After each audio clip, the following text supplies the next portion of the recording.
किया था 2me upon में h cross square root dot r। ठीक है, हम इसके अंदर क्या ले सकते हैं, देखो हमें इस वाली इक्वेशन को रो की फॉर्म में लिखना है। तो हमें पता है d अपॉन में डी आर, देखो यहां है d2 अपॉन में डी आर स्क्वायर, तो इस d2 अपॉन में डी आर स्क्वायर को रो की फॉर्म में हमें लिखना है। तो रो की फॉर्म में कैसे लिखेंगे हम, देखो d अपॉन में डी आर को हम क्या लिख सकते हैं, d अपॉन में D rho and D rho upon में D R, D rho upon में डी आर, और डी रो अपॉन में डी आर किसके बराबर है, k के बराबर, यानी कि k डी अपॉन में डी रो। d2 अपॉन में निकालना है तो d2 अपॉन में D R square is equal to कितना, क्या होगा, d अपॉन में डी रो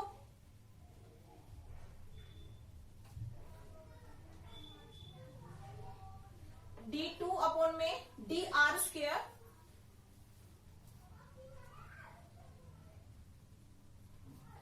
d2 अपॉन में डी आर स्क्वायर, ये किसके बराबर होगा, d अपॉन में डी आर ब्रैकेट में d अपॉन में डी आर। ठीक है, तो d अपॉन में डी आर किसके बराबर है, k अपॉन में k डॉट d अपॉन में D rho and k dot d upon में डी रो। तो ये हो जाता है k स्क्वायर d2 अपॉन में डी रो स्क्वायर। ठीक है, k स्क्वायर d2 अपॉन में डी रो स्क्वायर। अब इस वैल्यू को हम पुट करेंगे इस इक्वेशन के अंदर जो हमने निकाले थे, d2 अपॉन में D R square plus k square minus में l इंटू में l प्लस 1 अपॉन में r square u l r upon में r इज इक्वल टू 0। इसके अंदर हम इस वैल्यू को पुट करेंगे और जहां पर अपना r है इस r की जगह हम पुट करेंगे k r। ठीक है, तो r is equal to k r को हमने सोल्व कर लिया है, d अपॉन में डी आर सोल्व करके हमने पूरी वैल्यू निकाल ली है।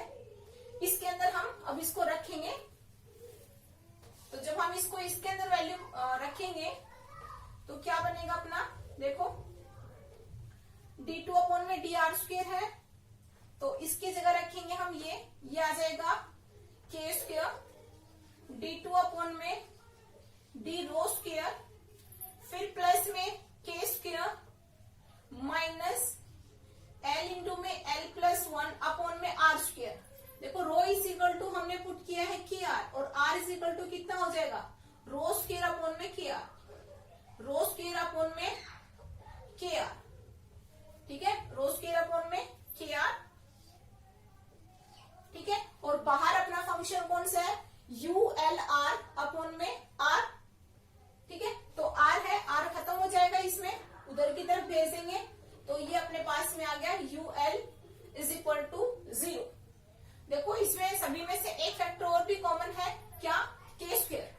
k स्क्वायर भी आपका 0 हो सकता है, तो अपने पास इक्वेशन बन जाएगी पूरी, क्या k स्क्वायर को अगर आप कॉमन लोगे इसके अंदर से तो k स्क्वायर हमारा कॉमन आ जाएगा और ये बच जाएगा d2 अपॉन में D rho square plus 1 minus l into में l प्लस 1 अपॉन में rho square u l is equal to 0।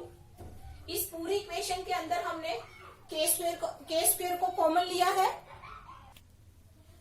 ये हमारे पास में इक्वेशन बन गया, मान लेते हैं ये हमारे पास नेक्स्ट इक्वेशन है और इस इक्वेशन का जो सॉल्यूशन है वो रिलेटेड है spherical Bessel function.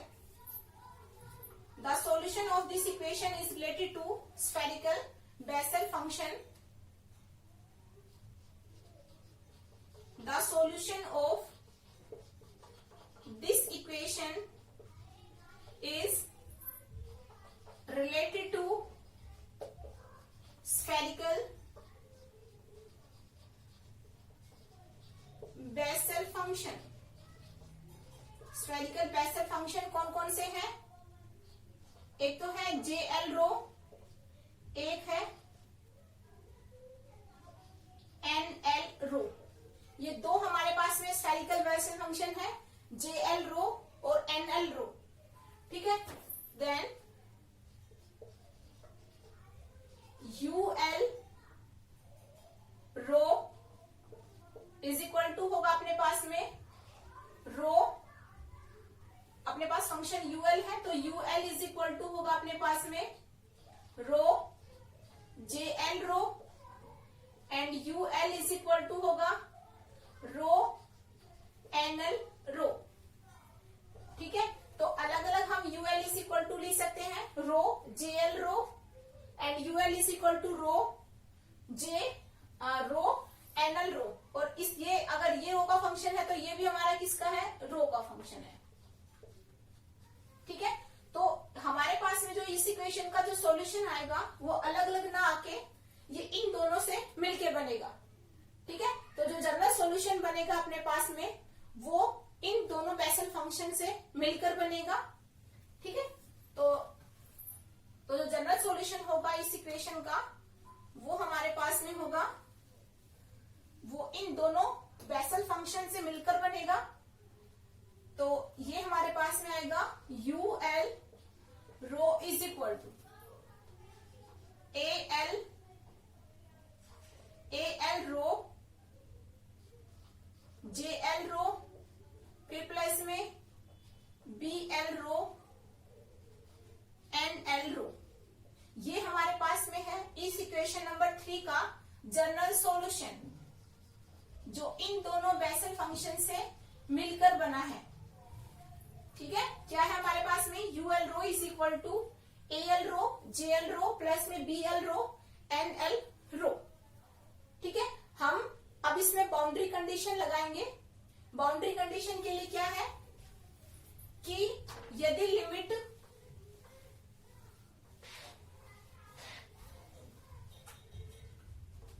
Now apply boundary condition, now applying boundary condition. पहली बाउंड्री कंडीशन के अकॉर्डिंग क्या है कि लिमिट अगर रो टेंड्स टू होती है 0 को तो जो JL फंक्शन है वो होगा रो की पावर L के बराबर, ठीक है। पहला क्या है, यदि लिमिट रो टेंड्स टू 0 होती है तो जो JL फंक्शन है अपने पास में बेसल फंक्शन वो किसके बराबर होगा, रो की पावर L के, ठीक है। और अगर हम लिमिट रो टेंड्स टू 0 है तो जो NL फंक्शन है वो किसके बराबर होगा, 1 में रो की पावर L प्लस 1 के, ठीक है। ये हमारे पास में है बाउंड्री कंडीशन के लिए, ठीक है। तो बाउंड्री कंडीशन से हमें ये रिक्वायर होता है कि अपने पास ये जो BL फैक्टर है वो किसके बराबर होना चाहिए, 0 के बराबर, ठीक है। फ्रॉम बाउंड्री कंडीशन से ही हम इस BL को किसके बराबर पुट करेंगे, 0 के बराबर। तो अपने पास में बेसल इक्वेशन का सॉल्यूशन आ जाता है UL rho is equal to AL rho JL rho. ये हमारे पास में सॉल्यूशन निकल गया किसका, बेसल इक्वेशन का। UL rho is equal to AL rho और JL रो, ठीक है। हमने फैक्टर डिफाइन किया था क्या, रेडियल फैक्टर में RLR is equal to ULR upon में R, ठीक है। हमने रेडियल फंक्शन जो डिफाइन किया था उसमें था RLR is equal to ULR upon में R, ULR अपॉन में R। और हमने एक नया कांस्टेंट हमने लिया था रो इज इक्वल टू, हमने लिया था KR, rho is equal to क्या लिया था हमने, KR, ठीक है।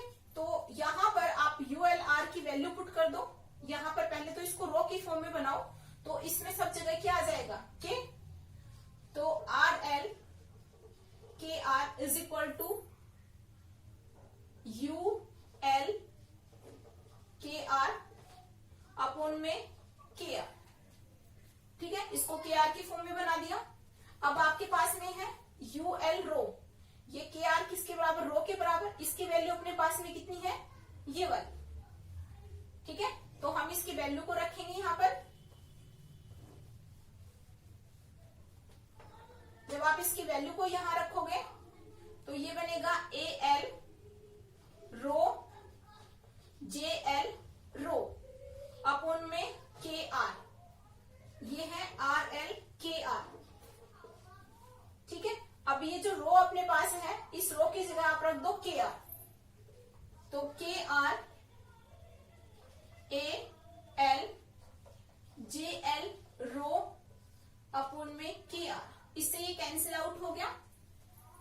ठीक है, कैंसिल आउट हो गया, तो अपने पास में क्या बचा, R L K R is equal to A L J L rho. ठीक है, R L K R is equal to A L J L rho. ठीक है, तो यहां पर आपके पास में था रो की जगह, तो इसको आप के आर की फॉर्म में, क्योंकि हमने इसको रो इज इक्वल टू के आर पुट किया था, तो दोबारा से आप इसको के आर की फॉर्म में लिख दो। तो जब आप इसको के आर की फॉर्म में लिखोगे तो ये आ जाएगा अपने पास R L K R is equal to A L J L K R, A L J L K R. तो अपने पास जो सॉल्यूशन था वो क्या था अपने पास में, psi R theta phi is equal to N L R L K R, R L K R Y L M theta comma phi. ठीक है, ये हमारे पास में सॉल्यूशन था।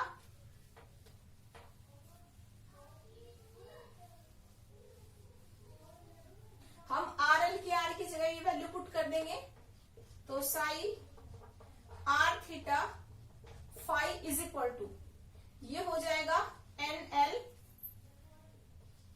ए एल जे एल के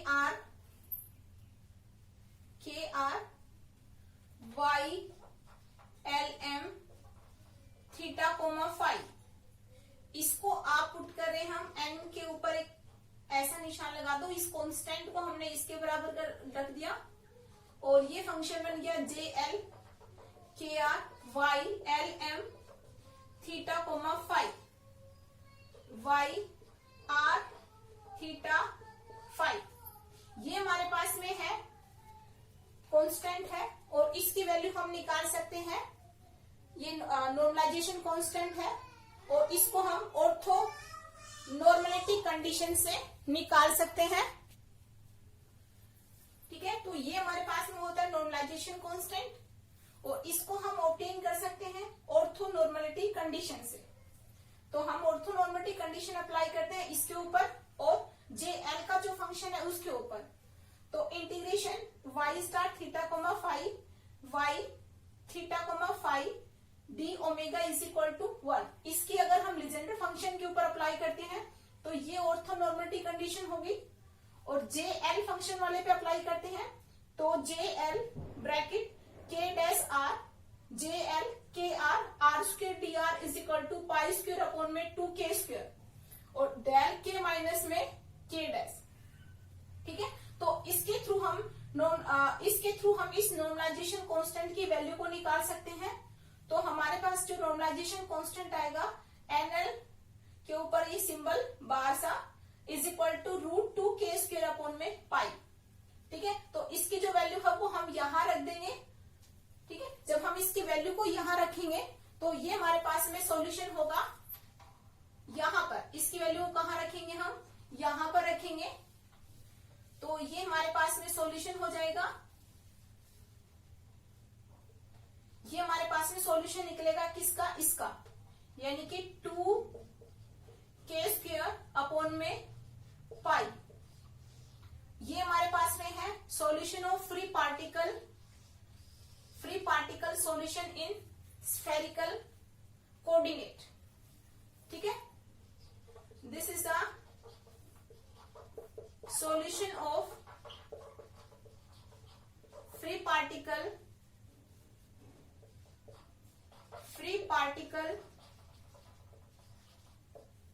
in spherical coordinate, spherical coordinate.